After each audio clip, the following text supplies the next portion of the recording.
నాకు curly hair అంటేనే ఇష్టం. బట్ ఈసారి వేవీ హెయిర్ ట్రై చేద్దామని చెప్పి ఇంక స్టార్ట్ చేశాను. నార్మల్‌గానే నాకు కొంచెం హెయిర్ వేవీగాను, స్ట్రెయిట్‌గా ఉంటది. పైన కిందనంతా వేవీగా ఉంటది. ఫస్ట్ అయితే హెయిర్ నీట్‌గా కోంబ్ చేసేసుకున్నా. తర్వాత ఈ స్ప్రే బాటిల్ అయితే వాటరే జస్ట్ అది ప్లెయిన్ వాటర్ తీసుకొని ఇంకా హెయిర్ మొత్తం వెట్‌గా స్ప్రే చేసుకుంటూ ఉన్నా. హెయిర్ వెట్ అయ్యే వరకు. ఇంకా నెక్స్ట్ అయితే రబ్బర్ బ్యాండ్స్ కూడా కావాలి. హెయిర్‌ని ఇట్లా సెపరేట్‌గా 2 పార్టిషన్స్ అయితే తీసుకొని ఒకటైతే క్లిప్ పెట్టేసాను. నెక్స్ట్ అయితే ఇంకా చిన్న చిన్నగా లేయర్స్ లాగా తీసుకొని దాన్ని బ్రైట్ చేయడం అయితే స్టార్ట్ చేశాను.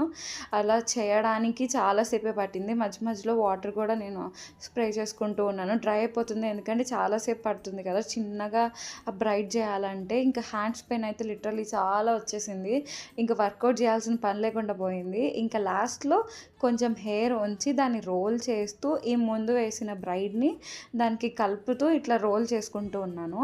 ఇట్లా మొత్తం రోల్ చేసేసిన తర్వాత పైకి బన్‌లాగా రౌండ్‌గా పెట్టేసి దానికి సెక్యూర్‌గా ఒక 2-3 రబ్బర్ బ్యాండ్స్ అయితే టైట్‌గా పెట్టేసాను. అట్లా సెకండ్ సైడ్ కూడా అంతే చేసుకున్నాను.